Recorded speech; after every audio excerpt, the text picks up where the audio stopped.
Bonjour à tous et bienvenue sur le channel. Aujourd'hui on se retrouve pour la partie 2 des opinions populaires, unpopular opinions. Que vous pensez de la YouTube sphère du make-up et qui ne sont pas populaires. Et on va en discuter, je vais vous donner mon avis. Mon avis n'est pas celui qui est le meilleur avis. Nous sommes là pour partir un petit débat, papoter, toujours rester dans le respect, comme on l'a fait dans la partie 1. Et si vous ne l'avez pas vu, je mettrai ça dans la barre d'infos. C'était vraiment le fun de lire vos réponses et vos points de vue. Et je suis vraiment très fière de vous, en fait très fière de la communauté qu'on est, parce que c'est resté super aimable. Et même si vous n'étiez pas d'accord, vous étiez capable de vous exprimer de façon correcte, et ça j'apprécie énormément. Avant de commencer, j'aimerais remercier la nouvelle marraine de cette chaîne qui s'appelle Corinne. Merci énormément pour... Je vais pas arrêter de le dire à chaque fois que ça va arriver. Merci pour cet élan d'amour dans un moment où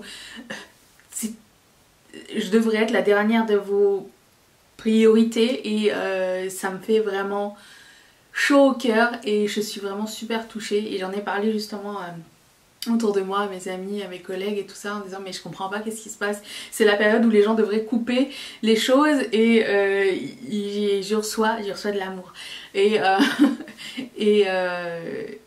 on m'a répondu bah c'est peut-être le temps où les gens se rendent compte que qu'est-ce qui est important en fait, et qui décident de mettre de l'argent dedans au lieu de mettre sur autre chose. Et peut-être pas, je ne sais pas, peut-être c'est juste un hasard et vous êtes content de me voir.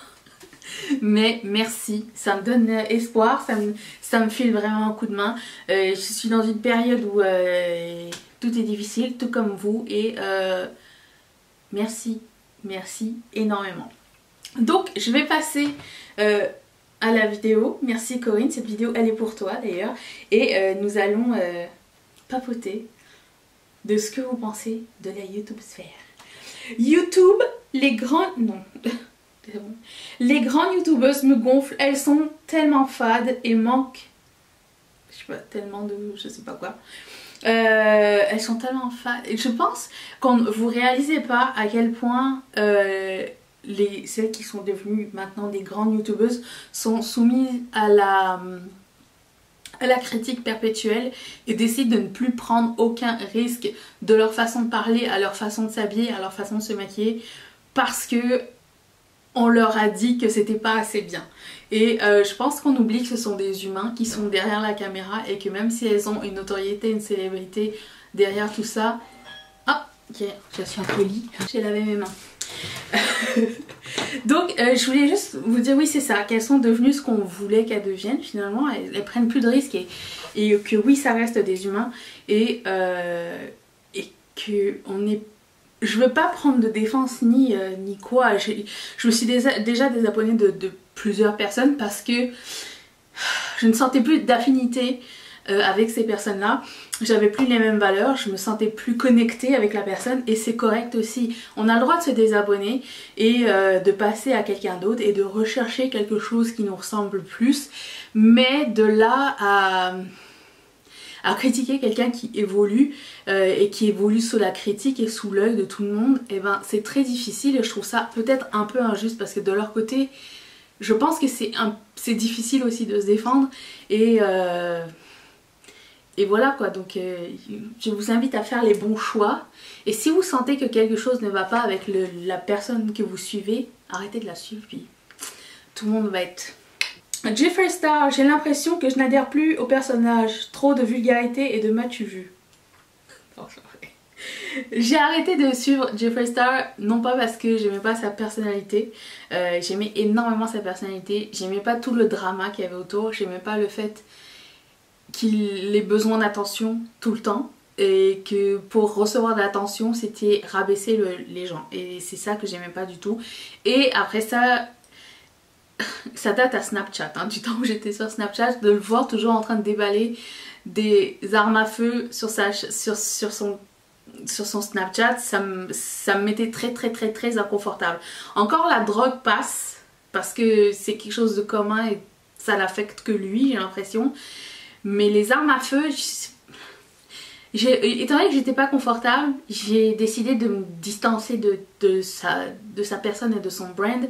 Et bon, tout le drama autour, j'ai l'impression qu'il est pas capable de rester une semaine en silence. Et ça saoule quoi, je dirais. Oui, il a tellement de talent, il y a tellement de choses qu'il pourrait faire autre que ça. Parce que sa marque de cosmétiques est tellement attirante. Moi j'aurais aimé l'encourager, je l'ai déjà fait une fois il y a très longtemps. Mais c'est juste que je suis pas confortable, je suis pas à l'aise. Et c'est juste... Oui, la vulgarité ça va, genre moi aussi je suis vulgaire, c'est pas tant un problème pour moi. Mais après oui, il a le droit de s'acheter ce qu'il veut, il a le droit de vivre dans le luxe, et c'est sympa de voir des trucs comme ça, mais c'est juste les armes à feu. Peut-être j'ai aussi, je suis très vieux jeu, hein, peut-être je sais pas, j'ai une mentalité de vieille personne, genre absolument rien, mais j'adhère pas non plus. Fait que, voilà. Le gris en make-up est trop sous-estimé, je suis bien d'accord avec toi. J'aimerais bien qu'on voit plus de gris. Gris avec d'autres couleurs, mais c'est tellement dur. Gris tout seul, je pense que ça marche. Gris, silver, blanc, noir, les couleurs autour. Mais à essayer de matcher avec quelque chose, j'avais essayé avec du orange, c'était quand même difficile. Alors gris et lavande, oh, ce serait trop beau. Gris et mint, trop beau. Et je pense qu'il manque de mint, il manque de gris dans nos make-up, et tu as absolument raison, je suis vraiment d'accord avec toi. Le make-up en lady, si non maîtrisé, c'est humiliant, mais il ne faut pas arrêter et trouver ce qui nous rend beau. Pourquoi c'est humiliant? Je trouve pas que ça en lady si c'est pas maîtrisé. Et quand est-ce que... Je veux dire, à quel point le maquillage est complètement maîtrisé. Moi, je me compare à quelqu'un d'autre, j'imagine que vous vous comparez à quelqu'un d'autre, et ce quelqu'un d'autre se compare sûrement à quelqu'un d'autre. Exemple, Chachou, tu veux qu'on parle de ton eyeliner? Par exemple, admettons, une rillette parmi vous dit « Oh, j'aimerais tant me maquiller comme toi ». Moi, je me dis « Mais moi, je me maquille pas bien, je veux me maquiller comme Marion Caméléon ». Et Marion Caméléon a fait « Moi, je veux me maquiller comme Linda Alberg ». Et tu vois, c'est comme... Vous voyez ce que je veux dire? On est tous le pas bien maquillé de quelqu'un. Mais je pense pas que ça en l'ait dit, je pense qu'on apprend, et si c'est pas beau, ben c'est notre propre avis, après je sais pas. Mais il y a... Enfin oui. Quand est-ce que c'est maîtrisé le make-up? C'est ça ma question. Parce que on maîtrise les choses qu'on pense connaître, mais moi si je regarde mon make-up de l'année dernière, des fois j'ai des archives de mon Instagram qui arrivent, c'est comme... Ah non mais où est la couleur quoi? Je mettais pas d'intensité, les couleurs étaient pas... Vous voyez? Mais je pense qu'on évolue. Et il ne faut pas arrêter et trouver ce qui nous rend beau. Et ça c'est vrai par contre. Donc arrêtons pas et ayons confiance en nous. Mais je pense pas que ça en l'ait dit si c'est pas maîtrisé, parce que c'est jamais maîtrisé. Donc ça veut dire qu'on serait toujours moche. Less is not more. Si je mets 1 heure à faire mon make-up, c'est pour que ça se voit. Est-ce que tu parles du no make-up make-up? Ça dépend des gens, encore une fois je pense. Il y a des gens qui mettent 1 heure pour faire un make-up pour que ça se voit pas. Par exemple le make-up de télévision. Pour avoir du make-up qui finalement se voit pas, comme si... Nous les make-up d'adolescents ou d'enfants, les trucs comme ça, il y a un make-up. Ou les make-up d'hommes. C'est si difficile. Après c'est de point de vue esthétique pour sortir. Est-ce que tu vas passer 1 heure pour faire un make-up à la Glossier? Personnellement c'est pas mon kiff, mais c'est un challenge à relever. Mais je pense que j'irai overboard. Et je pense aussi, et quand j'en avais parlé avec mon prof de make-up il y a longtemps, ce sont les make-up les plus difficiles à faire. Ceux où il y a du produit mais il faut pas que le produit se voit, ou alors il faut que ce soit naturel. Et qu'on ne mette pas trop d'emphase sur la quantité de produits, parce que c'est facile d'en mettre plus. C'est d'en mettre moins qui est difficile. Donc j'aimerais bien, mais non. Make-up, yeux et lèvres, on peut pas, on peut, c'est pas vulgaire, au contraire ça finit. Vous savez que quand j'ai fait ce make-up, je voulais mettre ce rouge à lèvres là. Après je me suis dit ah non ça va être trop, et de toute façon je l'ai déjà fait il y a pas longtemps, j'ai fait un make-up rouge et noir et j'ai mis ce rouge à lèvres là, je me dis oh ça va changer. Je ne suis pas la personne qui aime mettre une limite. Mais à bien y penser, il y a bien... Voyons, c'est encore personne. Mon propriétaire est trop sympa. Quand j'ai des FedEx qui m'attendent à la porte, je lui dis est-ce que tu peux les rentrer chez moi? Et là il a entendu, la poste est passée, il m'a envoyé un texto pour me dire est-ce que t'es chez toi, j'ai entendu la poste. Sinon il l'aurait amené, il l'aurait mis en bas de chez moi. Il est trop cool. Oui c'est ça, make-up yeux et lèvres. J'ai déjà fait bien des boulettes. Mais c'est en les faisant que tu t'en rends compte plus tard. Après tu te dis bah ça va, je vais le laisser. Moi quand je revois mes anciens make-up, je me dis ça m'a appris quelque chose. Mais à refaire j'aurais peut-être mis autre chose, vous voyez. Mais j'aime bien moi faire yeux et lèvres chargés. Ça s'appelait le glam look à l'école. Comme quoi ça existe. C'est très années 80. Genre fard à paupières vert, rouge à lèvres rouge, j'adore. Ou rouge à lèvres fuchsia, j'adore. Mais après ça dépend des envies, ça dépend des gens. Mais non, c'est vrai qu'il y a toujours cette espèce de règle qui dit si tu fais l'un, tu fais pas l'autre. On s'en fout des règles, on veut pas de règles.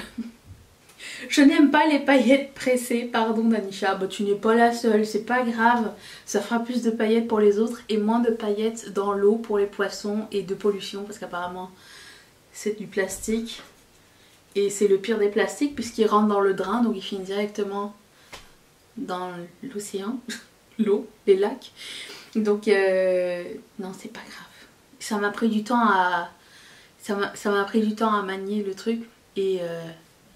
mais je me dis que c'est pas fait pour tout le monde et c'est vraiment pas safe non plus pour les yeux, donc c'est pas grave si t'aimes pas les paillettes pressées, je t'aime quand même. J'aime pas Yves Rocher, entre greenwashing et mes allergies à leurs produits, je passe mon tour. Yves Rocher ça a jamais été une marque avec laquelle j'ai eu une relation, peut-être plus quand j'étais petite, entre guillemets dans la vingtaine.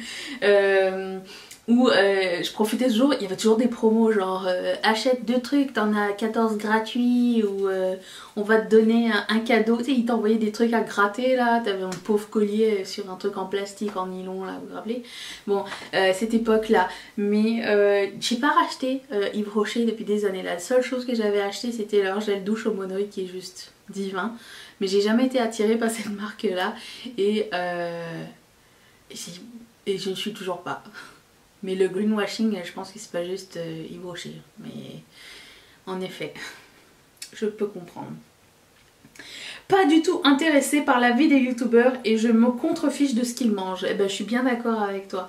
Les vlogs, ce sont des vidéos que je ne regarde quasiment jamais. Voire jamais. Premièrement parce que j'ai pas envie de comparer ma vie à la vie de quelqu'un d'autre.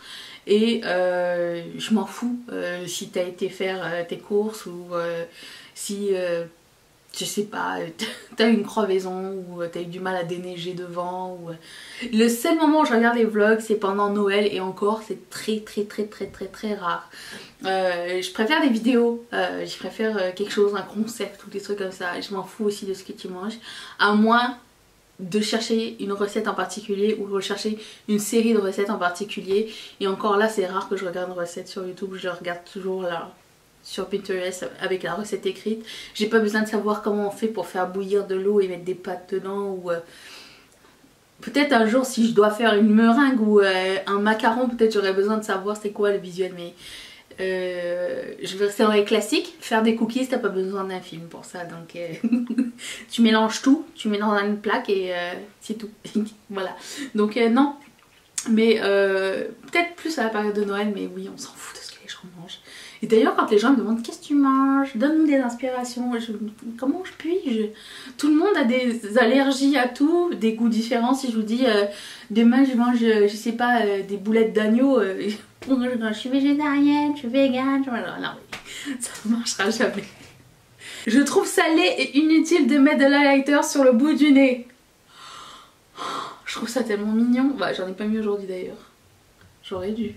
J'en ai pas un là cute à mettre. Non, j'adore ça, je trouve ça trop cute. Mais chacun ses goûts évidemment. Et c'est pas nécessaire. Vraiment pas. Ah, j'adore la Naked Smoky et les palettes 3 look. Les palettes 3 look, merci. La Naked Smoky, Eh ben il fallait au moins que quelqu'un l'aime une fois. Je te fais un bisou, merci. Les make-up qu'on trouve sur le compte de Huda Beauty, je m'y identifie tellement pas. Je te dirais que j'ai jamais été voir les make-up sur le compte de Huda Beauty. Attends. Parce qu'il me semble qu'avant j'étais habituée à son compte et je comprenais pas en fait l'idée que ce soit pas elle qui publie des trucs mais que ce soit un ramassis de plusieurs vidéos. C'était... Après elle a créé Huda Kattan et du coup c'était plus elle. Oh, je sais pas, j'avais du mal à... En fait je pense que c'est la première fois que je voyais un truc... espèce de communautaire en fait et j'aimais pas tellement et il y avait tellement tout le temps de... Comment dire, il y avait trop de contenu, genre j'étais spammée par son contenu en fait et c'est pour ça que j'ai arrêté de suivre. Mais Huda Beauty, qu'est-ce que c'est ces make-up? Oui bon c'est très glam, très cakey mais ouais, non. Mais, je vais vous confier un truc, je regarde jamais les make-up sur Instagram, je regarde jamais les tutos sur Instagram. La petite vidéo qui parle là, je regarde jamais ça. C'est arrivé peut-être une fois ou deux où je me suis dit mais comment elle a fait ce look, tu vois la vidéo partir et là tu rentres dans un gouffre et tu te dis mais je veux voir comment ça finit et là t'as aucune réponse parce que les gens ils font juste comme comment tu peux en 15 secondes faire un look au complet? Je comprends pas. Les subtilités du look sont pas montrées dans la vidéo, c'est juste esthétique en fait et c'est ça qui m'énerve. Donc du coup non, je regarde jamais et oui je peux comprendre pourquoi ça t'énerve. Beaucoup de youtubeuses se ressentent comme si elles avaient toutes le même chirurgien. Je dirais même tous. Les gars aussi. Les gars, ils se ressemblent absolument tous. De la coiffure au visage, c'est incroyable, je comprends pas. Après, je comprends d'où vient l'inspiration, mais pourquoi... Et je comprends aussi que la chirurgie est plus accessible et que chacun fait ce qu'il veut avec son visage, mais fait quelque chose de différent. Je sais pas pourquoi t'as besoin... Mais oui, effectivement, et plusieurs fois j'ai regardé des gens et je me suis dit mais c'est machin, mais non, c'était pas cette personne-là. Et c'est très troublant. Très troublant. Beaucoup de chaînes populaires parlent des mêmes produits. Ben oui, c'est comme je vous en ai parlé, ils parlent des produits qui vont buzzer, qui vont sortir en premier. Quand tu as de la chance de recevoir du PR dans le produit en premier, donc tu peux sortir la vidéo en premier. C'est un petit peu la course à savoir qui aura le plus de views. Plus que est-ce que ça va me plaire, est-ce que c'est un produit que j'aurais acheté de moi-même et tout ça. On a perdu un petit peu cette idée. On a un YouTube stratégique et il y a moi. Moi qui rame à avoir 10 000 abonnés là, bon bah il y a ça. Mais si j'avais voulu être stratégique, j'aurais commandé la Natasha Denona mini palette rétro. Elle serait arrivée, j'aurais fait une vidéo directe. Sauf que ma stratégie veut ne pas acheter de conneries avant d'être sûre d'aimer le produit. Parce que moi je ne le reçois pas en PR, je l'achète avec mes propres sous. Donc la stratégie c'est d'être intelligent dans mon achat. Ce qui me fait que je ne publierai pas la vidéo en premier, c'est pas grave. Too Faced est overrated. Overrated ça veut dire surestimé. De moins en moins j'ai envie de vous dire. Et là ça devient une opinion populaire du coup. Les hauls c'est bien mais pas les youtubeuses qui n'utilisent jamais les articles présentés. Et déjà il y a de moins en moins de hauls, je sais pas si vous avez remarqué qu'il y a beaucoup moins de hauls qu'avant puisque tout le monde les reçoit en PR, maintenant c'est des PR unboxing, ce que je déteste plus que tout au monde. Je m'en fous de ce que tu as reçu par la poste, gratuitement, je veux que tu l'utilises, je veux que tu... Tu sais tu peux le faire sur Instagram, une vidéo juste pour montrer que tu as reçu genre pour $1 million de produits gratuits. Rien à foutre. Je ne vois pas vraiment ce que ça peut apporter à une chaîne, sauf si c'est pour demander à tes abonnés qu'est-ce que vous voulez tester et dans quelle est la mesure du possible si tu as 10 millions d'abonnés, faire un unboxing de 1 million de produits. Quand est-ce que tu vas les tester si tu postes une fois par mois? Je ne sais pas. Donc pour moi c'est complètement irréaliste et c'est du n'importe quoi, c'est du voyeurisme de la part des gens qui le regardent.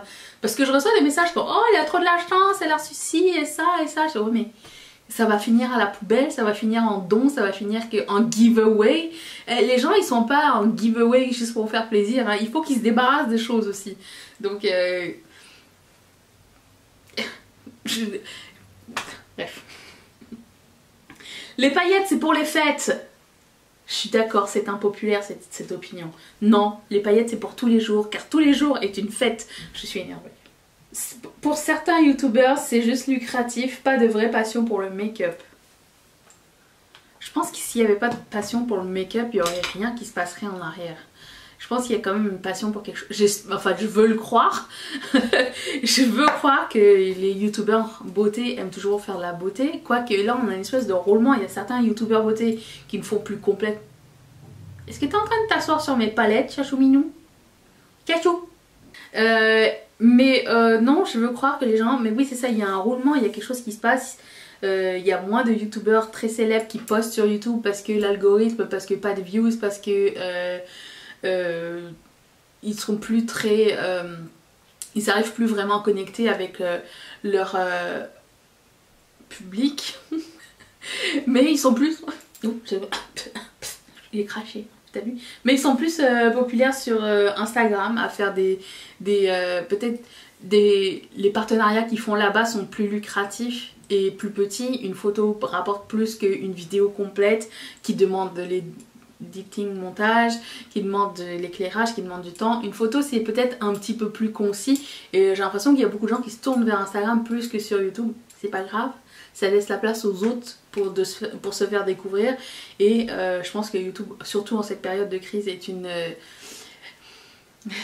une source qui ne tarit pas, qui est très populaire et je préfère en profiter et j'aime beaucoup ça, j'aime beaucoup être accompagnée de gens pendant que je fais mes affaires. Tu sais, par exemple je travaille, je mets toujours YouTube en fond sonore et ça me fait plaisir, premièrement ça encourage les gens que j'aime bien, puis en plus de ça j'ai toujours cette passion et j'aime toujours YouTube. Si tu fais YouTube et tu consommes pas YouTube, c'est très difficile, je trouve, de rester terre à terre et de rester focusé sur qu'est-ce que les gens veulent, qu'est-ce qui est nouveau, qu'est-ce qu'on peut changer, qu'est-ce qu'on peut... Je sais pas, j'ai l'impression que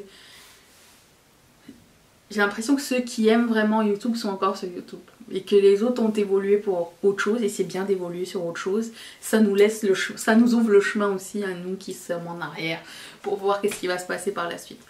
Voilà, c'était toutes les questions et les opinions impopulaires. Si vous avez une idée de vidéo pour dimanche prochain, dites-le moi, j'aimerais faire quelque chose de chill comme ça, j'aime bien. Et c'est pas grave sinon, j'ai une liste de produits, j'ai une liste de sujets de toute façon donc... ne vous inquiétez pas, je reviens quand même demain ainsi que tous les jours et abonne-toi si jamais c'est pas encore fait. Active la cloche, des fois je suis même là 2 fois par semaine et... non, je suis là 7 fois par semaine et des fois 2 fois par jour. Et bah écoute, je te laisse une vidéo si t'as encore du temps. Je remercie encore une fois Corinne ainsi que toutes mes marraines et tous mes parrains de sponsoriser cette chaîne. Et si toi aussi ça te tente, quand tout sera terminé, je ne t'oblige à rien en ce moment, ni jamais d'ailleurs, tu cliqueras sur ce petit carré qui va t'envoyer directement chez Patreon. Je vous retrouve demain pour une prochaine vidéo. Est-ce que vous allez être là? Moi oui. Bye.